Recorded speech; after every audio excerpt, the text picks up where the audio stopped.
As the relief vessel Hesperus cut through the icy waters of the North Atlantic, a quiet tension settled over the deck.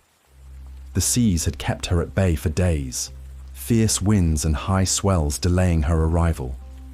Captain James Harvey stood at the bow, eyes fixed on the jagged outline of Eilean Mòr, the largest of the Flannan Isles. Aboard the Hesperus was a replacement keeper, Joseph Mòr, scheduled to rotate in as part of the lighthouse crew stationed on the island.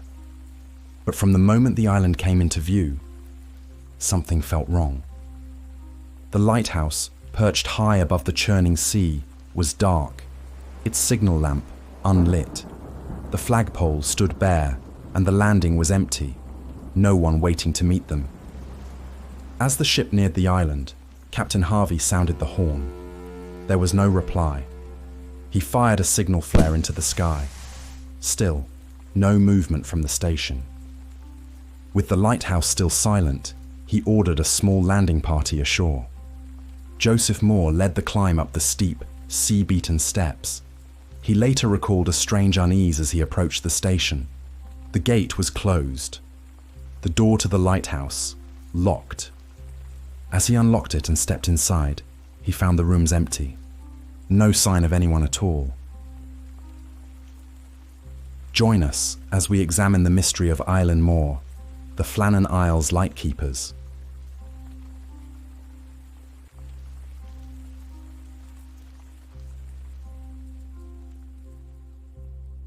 The Flannan Isles are a remote cluster of rocky islands located about 20 miles west of the Isle of Lewis, in the Outer Hebrides of Scotland. The largest of these, Eilean Mòr, had long been feared by sailors for its treacherous coastline and unpredictable weather. In 1899, the Northern Lighthouse Board completed construction of a lighthouse on Eilean Mòr. Standing over 75 feet tall and perched more than 300 feet above sea level, the station was designed to withstand the brutal Atlantic storms that routinely battered the region. Maintaining the lighthouse was a demanding and often isolating job. It required a rotation of 4 men, 3 on duty at a time, with a 4th stationed on the mainland, rotating in at regular intervals. The keepers would live on the island for weeks at a time, exposed to the elements and cut off from the outside world between scheduled supply visits. By December of 1900, the lighthouse was staffed by 3 men. James Ducat, the principal keeper, was an experienced and well-respected man, known for his calm demeanor and leadership. Thomas Marshall, the second assistant, was newer to the service, but considered reliable. He had previously been reprimanded for storm-related damage at a prior posting, an incident said to have left him visibly shaken. Donald MacArthur, the occasional keeper, was brought in as a temporary replacement for a regular crew member who had fallen ill. A seaman by trade and reportedly quick-tempered, MacArthur was not part of the usual rotation. His presence on the island was meant to be short-term, just until the next scheduled relief. The 4th man, Joseph Mòr, remained on the Isle of Lewis, awaiting his turn to relieve one of the others. On December 15th, the lighthouse was seen functioning normally by a passing steamer, the Archtor, en route to Leith. It would be the last confirmed sighting of activity on the island. As the days passed with no communication, the Northern Lighthouse Board ordered the relief vessel Hesperus to proceed to Eilean Mòr and assess the situation. The vessel had already been scheduled to make a routine supply and personnel rotation, but worsening winter weather had delayed its departure for several days. By the time it set sail, the lighthouse had been dark for over a week. When the Hesperus arrived off the coast of the island on December 26th, standard flare signals and horn blasts were used to announce its arrival. But with no response received, Captain James Harvey authorized a landing party. Mòr went ashore first. The path to the station was carved directly into the side of the exposed cliff, treacherous, narrow, and slick with sea spray. Mòr made the climb alone. What he found when he reached the top has since passed into legend, and over the years, many embellishments have followed. In popular retellings, the interior scene is haunting. A table set for dinner, plates of cold meat and potatoes left untouched, a chair knocked over as if someone had risen in haste, a wall clock stopped mid-tick, and one oilskin coat still hanging beside the door. These details have captured the imagination of storytellers for over a century. They appear in books, documentaries, and countless online accounts. But many of them don't appear in the official records. Joseph Mòr's written report makes no mention of uneaten food on the table. There's no reference to a meal, nor to an overturned chair. These details, however eerie, seem to have emerged later, woven into the story over decades of retelling. What was recorded, however, was no less unsettling. The station was empty. The beds were unmade. The ash in the fireplace had gone cold. And one set of oilskins did remain on its hook by the door, suggesting that one of the men may have gone out into brutal weather without proper protection. The clock had stopped, but this was almost certainly due to no one having been there to maintain it. Lighthouse clocks required manual winding and would stop within days if left unattended. There were no signs of damage or violence. Nothing appeared to have been taken or disturbed. The lighthouse's lamp had been cleaned and prepared for lighting. The machinery was functional. The building was structurally sound.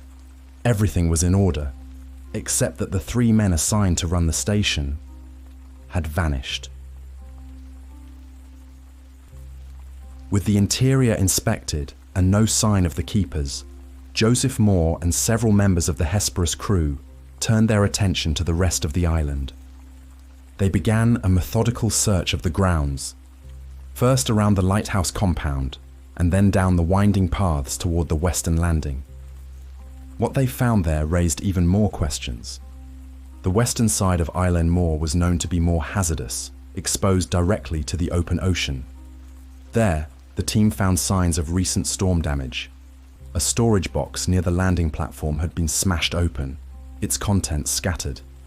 Iron railings along the cliff edge were bent and twisted, as if battered by enormous force. A length of rope, usually secured in a crane mechanism, was found tangled among the rocks far below. The evidence suggested the men had gone to investigate or respond to whatever had happened there. But if that were the case, why had all 3 gone out? According to Northern Lighthouse Board protocol, 1 man was always to remain inside the station. No matter the task or the weather, at least 1 keeper was required to stay behind to tend the lamp, monitor communications, and record the log. For all 3 men to be outside, especially during rough seas, was highly unusual. Perhaps one of them went to inspect the damage, and a second followed to assist. Perhaps something went wrong, and the third rushed out in a panic. But that still doesn't explain why none of them made it back. Inside the lighthouse, Mòr turned to the station's logbook. The entries stopped abruptly on December 15th. The writing described rough seas, gale-force winds, and noted minor repairs. Nothing seemed out of the ordinary for winter on the Flannan Isles. There was no mention of illness, conflict, or distress. And yet, there was no entry at all for the 16th, 17th, or any day thereafter. The final line simply stated that the light had been lit for the evening.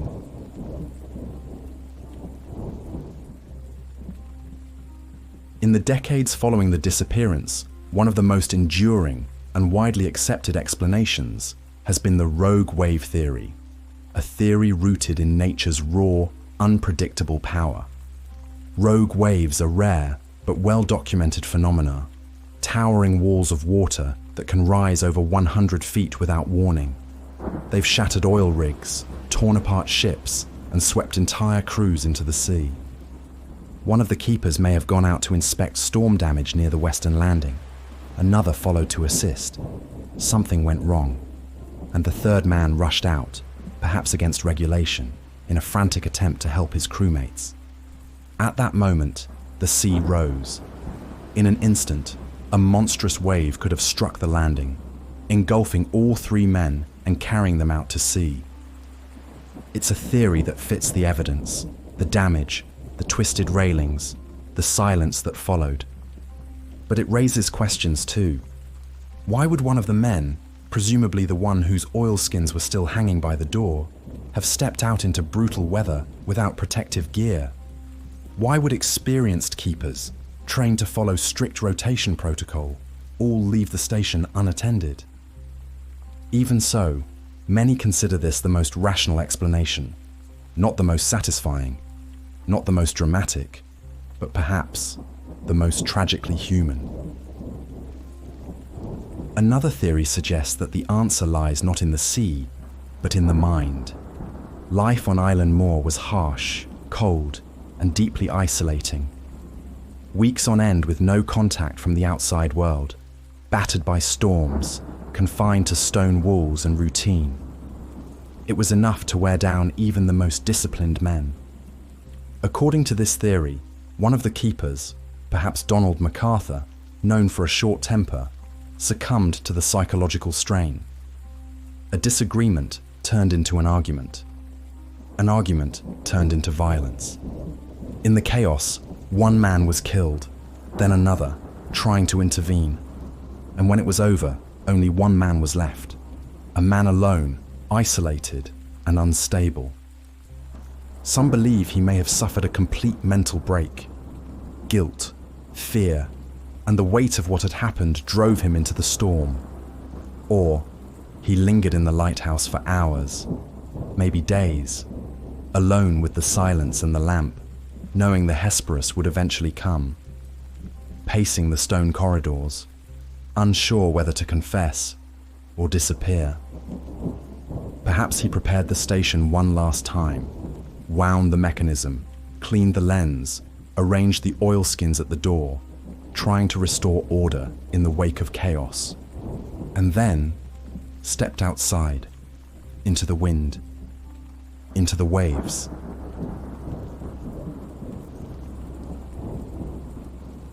And then, of course, there are the theories that look for answers beyond the physical world. For more than a century, the Flannan Isles have stirred something older than science, an unease rooted in superstition, and in the stories whispered across the Hebrides. Long before the lighthouse was built, Eilean Mòr was seen as a place apart. The ruins of an ancient chapel still remain on the island, dedicated to St. Flannan, a 7th century Irish missionary. According to some, lighthouse keepers would turn a stone at the chapel ruins each time they passed, a quiet ritual meant to ward off misfortune. Some say the practice honored the dead. Others believed it kept something else at bay.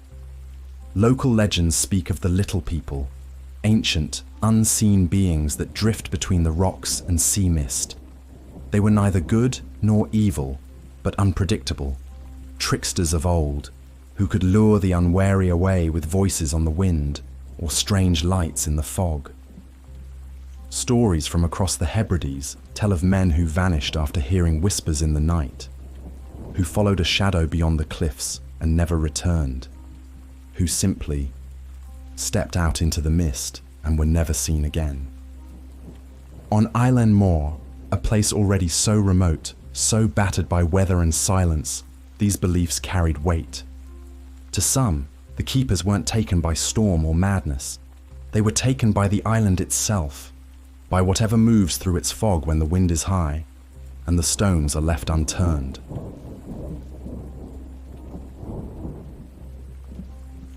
Thank you for joining us on this journey into one of the most enduring maritime mysteries in modern history.